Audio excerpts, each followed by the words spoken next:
দর্শক, আজ আমেরিকার এক থিঙ্ক ট্যাঙ্কের রিপোর্ট গোটা বিশ্বে সাড়া ফেলে দিয়েছে। আর সেই রিপোর্ট প্রকাশের পর এখন আমেরিকার সামনে যে আতঙ্ক তৈরি হয়েছে তা হলো উত্তর কোরিয়া যে কোনো সময় তাদের উপর পারমাণবিক হামলা চালাতে পারে। দর্শক, আসলে ঘটনা হলো উত্তর কোরিয়ার একটি গোপন ক্ষেপণাস্ত্র ঘাঁটির তথ্য ফাঁস হয়েছে, যেটা এতদিন কারো নজরে আসেনি। এই ঘাঁটিটি বিশেষভাবে চীনের সীমান্তের কাছাকাছি অবস্থিত, আর সেটি নিয়েই এই বিস্তারিত রিপোর্ট প্রকাশ করা হয়েছে। ওরা বলছে এটা এতটাই ভয়ঙ্কর যে আগে কেউ বুঝতেই পারেনি। আসলে এই ঘাঁটি এখানে বানানোই হয়েছে সরাসরি আমেরিকায় পারমাণবিক হামলা চালানোর জন্য।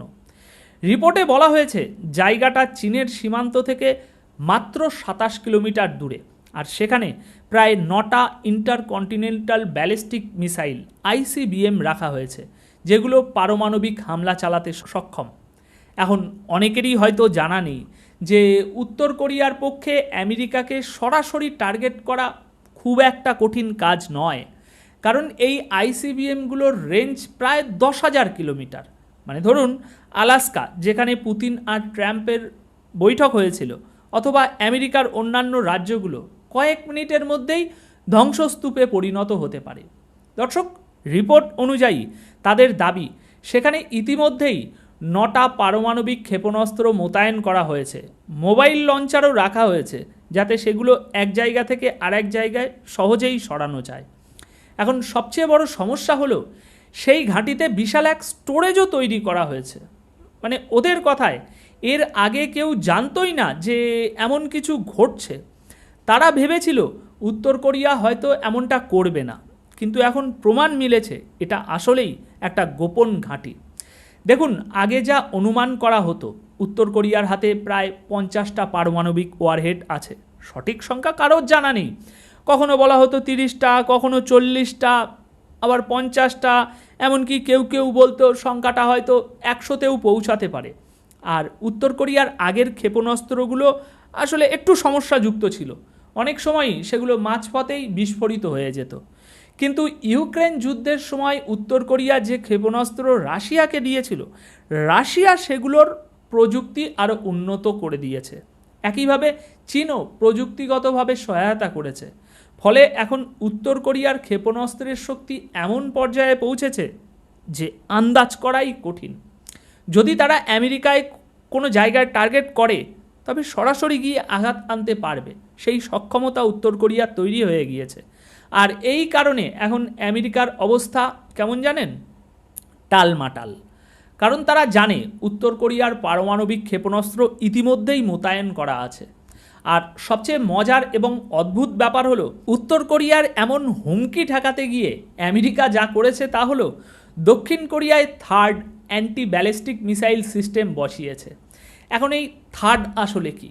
দর্শক, এটা সেই একই প্রতিরক্ষা ব্যবস্থা যেটা ইসরায়েলে বসানো হয়েছে, কিন্তু সবাই জানে সেই সিস্টেম থাকলেও ইরানের সাধারণ ক্ষেপণাস্ত্র আর হাইপারসনিক ক্ষেপণাস্ত্র এমন তাণ্ডব চালিয়েছে যে ইসরায়েল কার্যত ধ্বংসস্তূপে পরিণত হয়েছিল। আমরা ইসরায়েলে যে ধ্বংসযজ্ঞ দেখেছি সেটা একেবারে ভয়াবহ চিত্র। বিশেষ করে শেষ দিনের যে হামলাটা হয়েছিল তা ছিল একেবারে চরম দৃষ্টান্ত। আর মজার ব্যাপার হলো সেখানেও থার্ড প্রতিরক্ষা ব্যবস্থা একেবারে ভেঙে পড়েছিল। এখন শুধু এটুকুই নয়, আমেরিকাকে ধ্বংস করার জন্য উত্তর কোরিয়ার হাতে আরও অনেক অস্ত্র মজুদ আছে। উদাহরণস্বরূপ, তাদের কাছে এমন ICBM আছে যার রেঞ্জ 13,000 কিলোমিটার, আবার আরেকটা আছে যার রেঞ্জ 15,000 কিলোমিটার। সাম্প্রতিক সময়ে তারা এমনকি মাল্টিপল নিউক্লিয়ার ওয়ারহেডযুক্ত ক্ষেপণাস্ত্রের সফল পরীক্ষা করেছে। আর এর মানে কি দাঁড়ায়?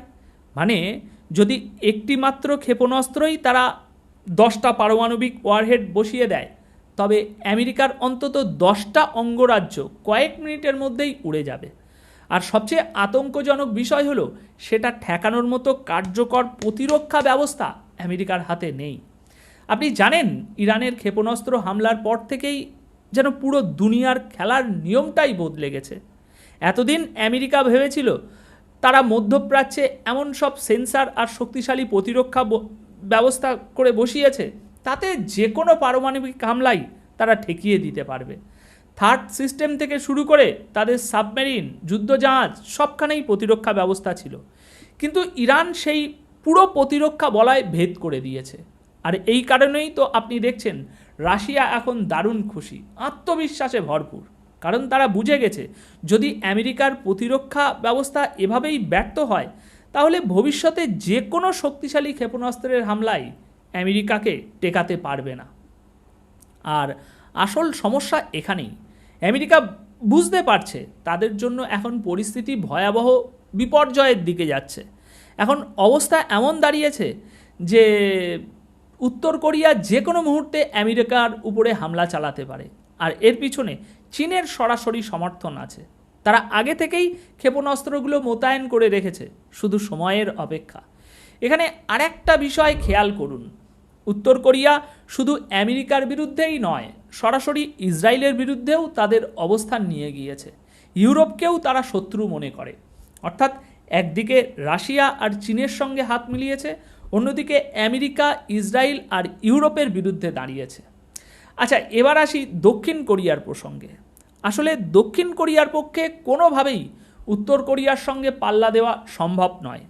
আমেরিকা সেখানে যে থার্ড সিস্টেম বসিয়েছে, তাদের ধারণা ছিল যদি উত্তর কোরিয়া আমেরিকার দিকে ক্ষেপণাস্ত্র ছোড়ে তবে সেটা ঠেকানো যাবে। কিন্তু বাস্তব হলো সেই থার্ড একেবারেই কার্যকর হবে না, কারণ তার প্রমাণ আমরা দেখেছি। যেদিন উত্তর কোরিয়া সত্যি আমেরিকাকে নিশানা করবে সেদিন দেখবেন থার্ড প্রথমেই ভেঙে পড়বে। বরং কল্পনাই হলো আগে ওই থার্ডকে ধ্বংস করা, তারপর মূল হামলা। এখানে আরেকটা বড় বিষয় খেয়াল করার মতো, আমেরিকা একসময় বহু দেশকে এই থার্ড কেনার প্রস্তাব দিয়েছিল, কিন্তু ইরান যুদ্ধের পর বেশিরভাগ দেশই কিনতে অস্বীকার করে। কারণ যুদ্ধক্ষেত্রে যে অস্ত্র বা প্রযুক্তি সত্যিকার অর্থে কার্যকর প্রমাণিত হয় কেবল সেগুলোকেই মানুষ গ্রহণ করে। এখন যেমন ধরুন ইরানের ড্রোন আজ সারা বিশ্বে সেরা হিসাবে স্বীকৃত, তাদের ক্ষেপণাস্ত্রও একইভাবে ভয়ঙ্কর কার্যকর। আজ রাশিয়া যেসব ড্রোন ব্যবহার করছে সেগুলো ইরানের তৈরি, আর সেই ড্রোনগুলোই যুদ্ধের মোড় ঘুরিয়ে দিচ্ছে। স্পষ্ট করে বললে ইরানের সহায়তা ছাড়া রাশিয়ার হাতে ক্ষেপণাস্ত্রের ঘাটতি থাকতো, আর হয়তো তারা এতদূর পর্যন্ত যুদ্ধ এগিয়ে নিয়ে যেতে পারতো না বলবো না, অনেক কষ্ট সাপেক্ষ হতো। ইরানের ড্রোনগুলো এমনভাবে কাজ করে দেখিয়েছে যা আর কেউ করতে পারতো না। যুদ্ধক্ষেত্রে তারা প্রায় 20% এলাকার নিয়ন্ত্রণ নিয়েছে। আর খেয়াল করবেন, ইসরায়েল এখনও পর্যন্ত ইরানের উপরে নতুন কোনো হামলা চালায়নি, অথচ হামলার প্রস্তুতি তারা অনেক আগেই নিয়েছে। তবে এখন যে পরিস্থিতি তৈরি হয়েছে তা স্পষ্টভাবে ইঙ্গিত দিচ্ছে এই আক্রমণ দেরি হোক বা শীঘ্রই ঘটবেই। এদিকে ইসরায়েলও বুঝে গেছে যদি তারা সেই আগের মতো একই স্ট্র্যাটেজিতে হামলা চালায় তবে তাদের পরিণতি আগের বারের থেকে আরও বেশি ভয়াবহ হবে। তাই তারা চাইছে আমেরিকা সরাসরি এই যুদ্ধে ঝাঁপিয়ে পড়ুক, নইলে একা ইসরায়েল এই ঝুঁকি নিতে প্রস্তুত নয়। আসলে পরিস্থিতিটা এখন এমন দাঁড়িয়েছে যে গোটা আমেরিকার ভিতরে এক ভয়ঙ্কর আতঙ্ক ছড়িয়ে পড়েছে, কারণ তারা বুঝতেই পারেনি তাদের মাথার উপর এমনভাবে নিশানা তোলা আছে।